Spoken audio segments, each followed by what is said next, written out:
नमस्कार। मैं हूं विक्रांत यादव और आप देख रहे हैं आपका अपना चैनल दास स्वतंत्र। आप सभी दर्शकों से एक ही अनुरोध कि जिस तरह से आपने दास स्वतंत्र को प्यार दिया है, हमने एक और नया चैनल भी शुरू किया है दास स्वतंत्र बाजार। उसे भी लाइक कीजिए, सब्सक्राइब कीजिए और पसंद आए तो शेयर कीजिए। आज हमारे साथ जुड़े हैं कमोडिटी मार्केट एक्सपर्ट अनुज गुप्ता जी, जो हमेशा कई बार हमारे दर्शकों के अनुरोध पर हमारे साथ जुड़ते हैं, हमें कई नई चीजें बताते हैं और आज भी हमने उन्हें जोड़ा है। सोने और चांदी में क्या चल रहा है इस समय, लोगों के जहन में कई तरह के सवाल है। अनुज जी, कल भी हमने देखा कि चांदी जो है वो करीब $78 पर रही, करीब 64 तक चली गई थी, वहां से फिर वो वापस आई, थोड़ा उछाल देखा गया। क्या चल रहा है सर चांदी की, अगर हम सबसे पहले बात करें तो? विक्रांत जी, गुड मॉर्निंग। देखिए, मार्केट अगर आप देखेंगे तो काफ़ी वॉलेटाइल रही है चांदी की। अगर आप 29 तारीख जनवरी की बात करेंगे तो उस टाइम चांदी ने करीबन 4,20,000 का हाई बनाया था। इंटरनेशनल मार्केट में $121.60 के हाईज बनाए थे। और अभी ये लास्ट वीक में $64 के, almost you can say that कि 50% भाव जो है वो करेक्ट हो गए हैं। और अब हमने देखा है कि $78 के आसपास क्लोज होते हुए नजर आए हैं। तो एक प्रॉफिट बुकिंग हमने इस सेगमेंट में आती हुई देखी। प्राइस बहुत ओवर प्राइस हो गए थे, काफी टाइम से एक प्रॉफिट बुकिंग मिसिंग थी, तो वो प्रॉफिट बुकिंग यहाँ पर आती हुई दिखाई दी। बट ये स्टीप फॉल जो है वो भावों में आता हुआ दिखाई दिया। तो बेसिकली अगर आप देखेंगे तो एक करेक्शन जिसको हम बोले या एक प्रॉफिट बुकिंग बोले, वो सिल्वर में यहाँ देखने को मिली। और कहीं ना कहीं हमने ये भी देखा कि जैसे ही ट्रम्प साहब की तरफ से कुछ पॉजिटिविटी आई इंडिया के टैरिफ को लेके, चाइना के टैरिफ को लेके, प्लस ईरान और यूएस के बीच में जो एस्केलेशन है उसको थोड़ा कूल होता हुआ दिखाई दिया। तो एक जो सेफ हेवन डिमांड थी वो कमजोर पड़ती हुई नजर आई। प्लस हमने ये भी देखा कि ट्रम्प साहब ने जैसे ही फेडरल चेयर का नाम अनाउंस किया, उसके बाद हमने देखा कि थोड़ी सी अनसर्टेनिटी जो है वो कम होती हुई नजर आई और भावों में गिरावट देखने को मिली। तो अगर आप देखेंगे तो प्राइस सिल्वर के ऑलमोस्ट 50% के लेवल को टेस्ट कर चुके हैं लोअर लेवल पे। और वहां से कुछ कुछ रिकवरी भी देखने को मिली है। हालांकि लास्ट वीक भी हमने सिल्वर में करीबन 8-9% के आसपास की गिरावट देखी है। बट हाँ, कहीं ना कहीं लग रहा है कि अब जो चांदी के भाव है वो एक कंसोलिडेशन में आते हुए दिख रहे हैं। तो मेजर जो रीजन रहे वो प्रॉफिट बुकिंग रहा, और प्लस एक्सचेंज की तरफ से जो मार्जिन इंक्रीज हुए वो यहाँ पे सबसे बड़ा रीजन रहा। अनुज जी, जब हम, क्योंकि मैं आमतौर पर दर्शकों से कहता हूं कि आप जब भी निवेश करें अपने सेबी रजिस्टर्ड निवेश सलाहकार से जरूर सलाह लें, लेकिन पिछले दिनों हमने देखा था, जब जिसकी बात आप कर रहे हैं 29 जनवरी के आसपास, जब चांदी के रेट लगातार भागते जा रहे थे, तो सोशल मीडिया हो या मेन स्ट्रीम मीडिया, बाढ़ आ गई थी कि अब चांदी रुकने वाली नहीं है, 10 लाख पार हो जाएगी, ये हो जाएगा। और अब जब थोड़ा करेक्शन आया, जो किसी भी मेटल में बिल्कुल निश्चित तौर पर करेक्शन एक सत्यता है जो हमेशा कभी ना कभी आती है, तो एकदम से ये आने लगा है कि अब चांदी 1 लाख से नीचे चली जाएगी, अब चांदी के भाव एकदम गिर जाएंगे। क्या स्थिति दिखाई दे रही है अंतर्राष्ट्रीय बाजार को देखते हुए, और किस तरीके से इस चाल को देखा जाए चांदी की? देखिए, अभी जो एक देखिए उस टाइम भी एक फोमो बहुत बड़ा क्रिएट हो गया था। जो लोग नहीं खरीद पा रहे थे वहां पे वो फोमो में अटक गए थे कि भाई हम क्यों नहीं ले पा रहे। एक मिसिंग आउट फियर जो था वो चांदी में आता हुआ दिखाई दिया था। बट अगर आप एक देखेंगे कि ये एक ऐसी कमोडिटी है जो इंडस्ट्रियल यूसेज में है। ये हम भी मान रहे हैं कि प्राइस बहुत ओवर इंक्रीज हो गए थे, क्योंकि हम $60 से $70 का टारगेट देख रहे थे और फिर हमने 100 का टारगेट भी इंक्रीज किया था। बट $121 का टारगेट जो महज 4 दिनों में बना था, तो कई बार जब इतना स्पीड से प्राइस बढ़ते हैं विदाउट एनी फंडामेंटल्स, तो उस हिसाब से गिरते भी हैं। तो हमें लगता है कि जो अब प्राइस है, these are on very support level. तो यहाँ से ज्यादा बड़ी गिरावट या ज्यादा बड़ी तेजी हम एक्सपेक्ट नहीं कर रहे हैं। हमें लगता है कि प्राइस इसी रेंज में मूव करते हुए नजर आएंगे, क्योंकि देखिए हर एक चीज की एक डिमांड होती है। एकदम से डिमांड बढ़ जाना वो भी पॉसिबल नहीं है।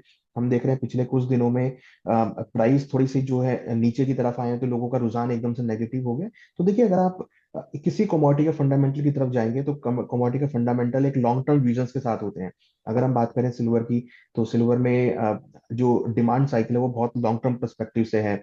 इंडस्ट्रीज धीरे धीरे बाय करती हैं, इंडस्ट्रीज डिप्स आ जाता है वहां पर ऐड करते हैं। तो यहाँ पर अगर आप देखेंगे तो कोई भी इंडस्ट्री ऐसी नहीं है जो अपनी प्रॉफिटेबिलिटी को स्टेक पे रखते। तो यहाँ पर अगर आप देखेंगे तो हमने देखा था कि $100 के ऊपर जाने के बाद सिल्वर में बहुत रिस्क इंक्रीज हो गया था।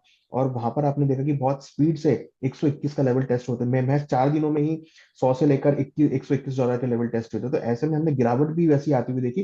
तो देखिए, ये टेंडेंसी होती है जब किसी चीज के प्राइस इस तरीके से बढ़ते हैं तो इस हिसाब से गिरते भी, क्योंकि फंडामेंटल में कोई चेंज नहीं होता। बट हाँ, अगर हम सिल्वर की डिमांड की बात करें तो लॉन्ग टर्म डेफिनेटली डिमांड इसकी स्ट्रांग है। जो इन्वेस्टमेंट डिमांड है वो इसमें आती हुई दिख रही है। सेव एंड डिमांड है वो भी यहाँ पे कंटिन्यूअस है, तो वो एक लॉन्ग टर्म परस्पेक्टिव से है। तो हमें लगता है कि लॉन्ग टर्म ट्रेंड अभी भी सिल्वर का पॉजिटिव है, क्योंकि डिमांड यहाँ पे काफी अच्छी बनी हुई है। बट हाँ, शॉर्ट टर्म में ये जो एस्केलेट हो गए प्राइस, ये जो बबल टाइप से बन गया था, वो यहाँ पर बस्ट होता हुआ दिखाई दिया है। अनुज जी, जब 100 या उससे ऊपर रेट जा रहे थे तो जो फोमो फैक्टर जिसकी आपने बात की, उस दौरान भी बहुत लोगों ने खरीद लिया था। ऐसे लोगों को अब क्या करना चाहिए? और दूसरा, जो उस समय नहीं खरीद पा रहे थे और उनको ये लग रहा था कि उनकी ट्रेन निकल चुकी है, वैसे लोगों को अब क्या करना चाहिए? क्योंकि अब लोगों के दिमाग में, जहन में ये है कि पता नहीं कितना ज्यादा और गिर जाए। तो किस तरीके से इस दिमाग की कंफ्यूजन से बाहर निकले आदमी?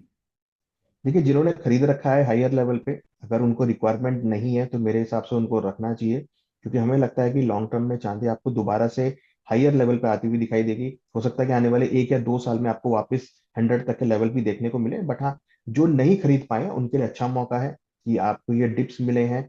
चांदी अपने जो एक सपोर्ट लेवल था $60-70 का, उस रेंज में आ गई है। That is a good level, तो वहां पर आप ऐड कर सकते हैं। क्योंकि अगर आप देखेंगे तो जो गोल्ड सिल्वर रेशो थी वो जून 2025 में 103 तक चली गई थी, जिसमें चांदी नहीं बढ़ पाई थी, गोल्ड बढ़ गया था।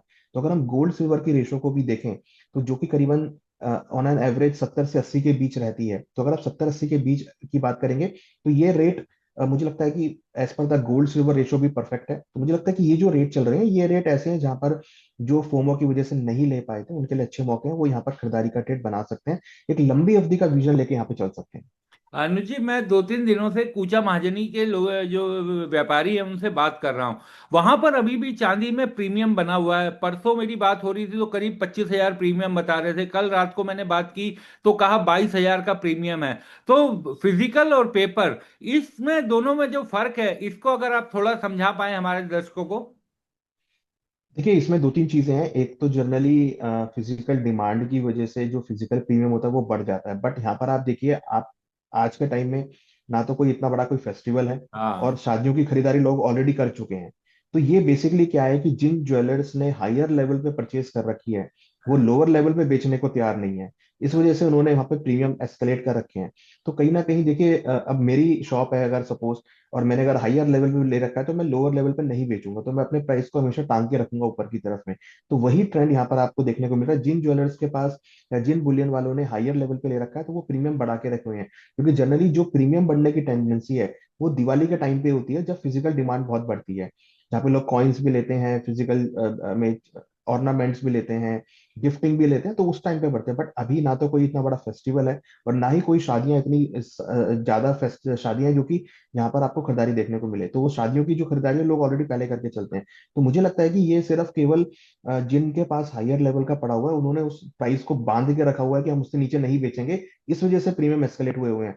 तो ये जो प्रीमियम है, ये मुझे लगता है कि टाइम बिंग में धीरे धीरे नीचे आते हुए दिखाई देंगे। और कहीं ना कहीं देखिए, ज्वेलर को अपनी टर्नओवर घुमानी होती है। अगर मैं बहुत टेक्निकल लैंग्वेज में बात करूं, ज्वेलर चाहता है कि भाई उसकी टर्नओवर घूमे, तो उसको अगर ये प्राइस यहाँ पर कुछ सस्टेन रहेगा इंटरनेशनल मार्केट में, तो फिर उनको भी नीचे पे प्रीमियम करने पड़ेंगे। तो ये प्रीमियम जो बढ़ा हुआ है, ये केवल जिन ज्वेलर के पास हायर रेट का माल पड़ा हुआ है, जो या जो लोअर लेवल पे बेचना नहीं चाह रहे हैं, उन्होंने वहां पर प्रीमियम का एस्केलेट किया हुआ है।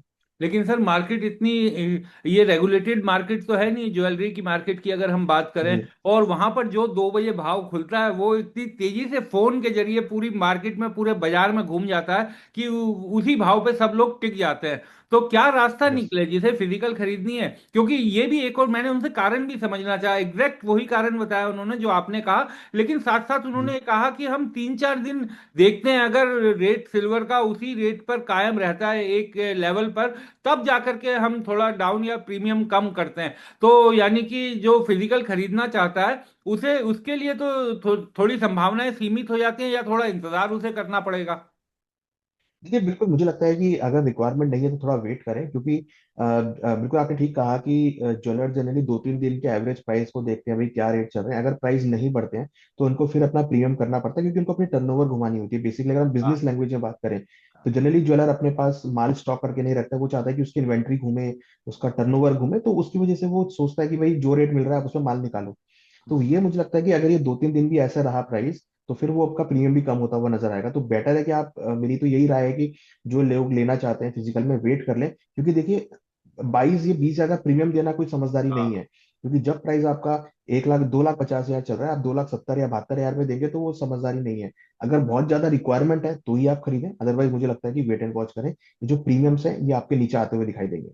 थोड़ा गोल्ड के बारे में भी बताइए अनुज जी, क्या इस समय चल रहा है सोने को लेकर? ज्यादा जितने भी एक्सपर्ट हैं और जितनी भी खबरें हम पढ़ पा रहे हैं अंतर्राष्ट्रीय मीडिया में भी, विशेषज्ञों के जरिए भी, तो कहा जा रहा है कि सोने की जो मजबूती है वो एकदम ठीक बनी हुई है और सोना ठीक दिशा में जाता हुआ दिखाई दे रहा है। हालांकि 16 मई को जब नए फेड चीफ आएंगे वो किस तरीके से काम करेंगे उस पर भी काफी कुछ निर्भर करता है सोने को लेकर। देखिए, यहाँ पर एक चीज है, गोल्ड को लेकर अगर हम बात करें तो यूएस की अगर मैं इकोनॉमी की बात करूं, तो यूएस में इस टाइम पे डॉलर इंडेक्स भी गिरा हुआ है, क्रिप्टो करेंसी भी गिरी हुई है, और वहां पर अगर आप देखेंगे तो बॉन्ड यील्ड भी गिरी हुई है, प्लस वहां पर हाउसिंग के प्राइस भी गिरने स्टार्ट हो गए हैं। तो कहीं ना कहीं अगर आप देखेंगे तो अक्रॉस द यूएस में जो है सभी एसेट क्लास के भाव गिरते हुए नजर आ रहे हैं। इवन हमने अभी रिसेंटली वहाँ का अनएम्प्लॉयमेंट रेट देखा, जो कि काफी बढ़कर आया हुआ था। तो वहां पर सिचुएशन है कि हायर इन्फ्लेशन है, वहां पर सिचुएशन है कि वहां पे जो जॉबलेस एम्प्लॉयमेंट रेट है, अनएम्प्लॉयमेंट रेट वो बढ़ा हुआ है। तो एक स्लो डाउन की सिचुएशन यूएस में बनती हुई नजर आ रही है।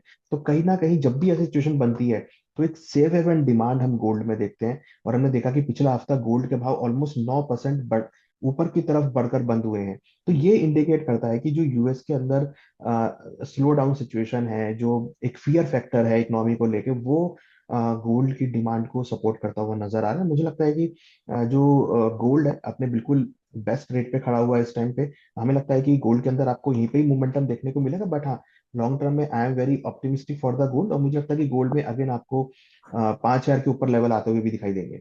और कॉपर को लेकर आजकल बहुत चर्चा हो रही है, कॉपर को लेकर क्या क्या सलाह आप हमारे दर्शकों को बताना चाहेंगे? देखिए, कॉपर में भी हमने ऑलमोस्ट हाई देखा था, 29 तारीख की ही बात है, 1,480 का हमने हाई देखा। उसके बाद भाव करीबन 1,156 तक आए थे, गिरावट वहां देखने को मिली। बट हाँ, देखिए कॉपर भी इंडस्ट्रियल मेटल का पार्ट है।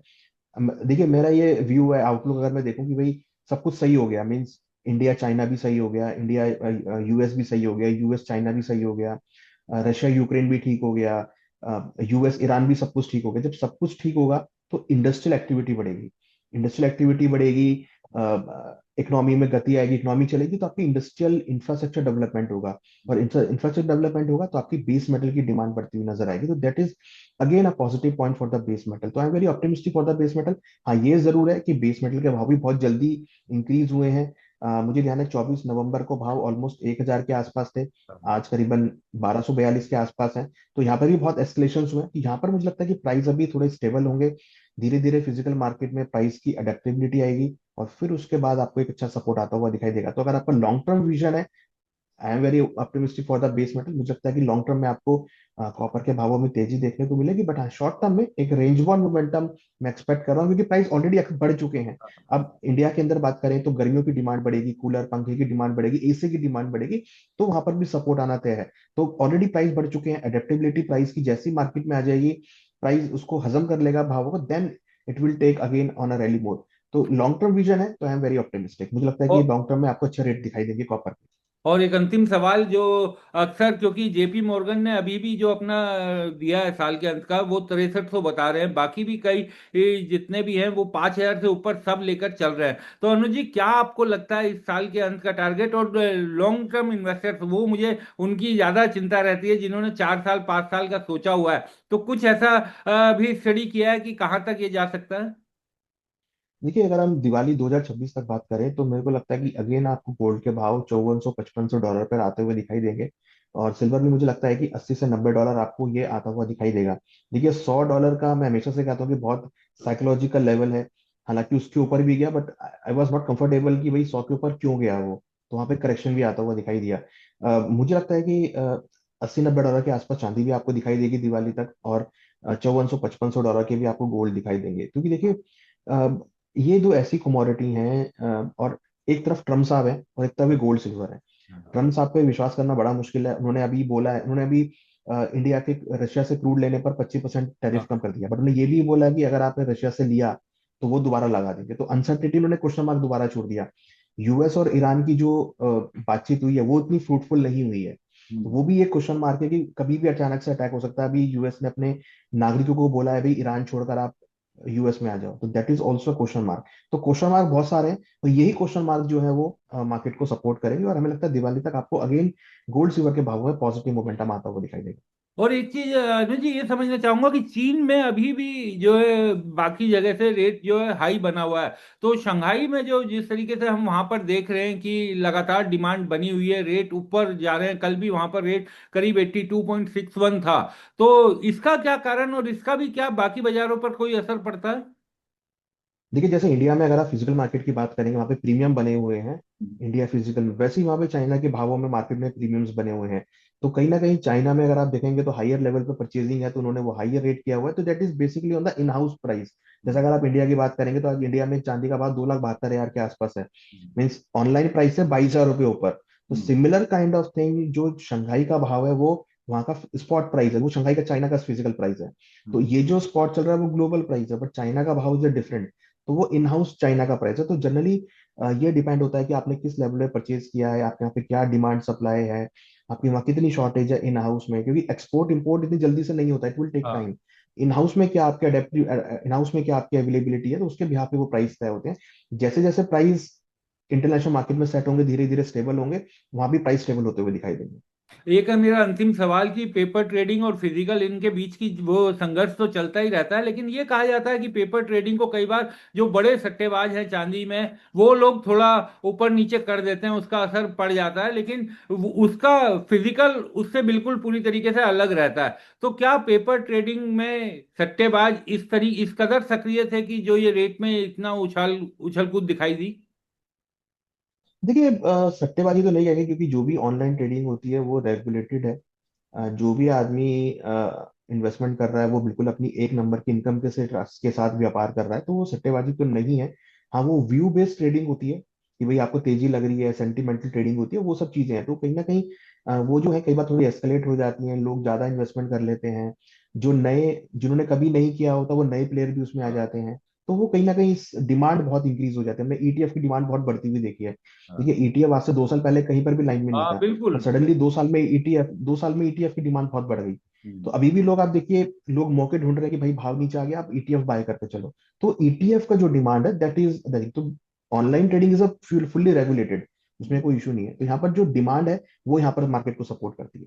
बिल्कुल अनुज जी, आप हमारे साथ जुड़े, बातचीत की, और जैसा हमने कोविड के टाइम पर देखा था कि बहुत से लोग शेयर बाजार में घुसे थे, अब ये जो चांदी और सोने का पिछले 1 डेढ़ साल में हुआ, तो ईटीएफ के बाजार में भी और इसमें मेटल्स में भी लोगों ने एंट्री की। और अच्छी बात है कि लोग अगर सीख रहे हैं, कुछ जान रहे हैं। बहुत बहुत शुक्रिया अनुज जी, आप हमारे साथ जुड़े, बातचीत की, थैंक यू। चर्चा में हिस्सा लिया।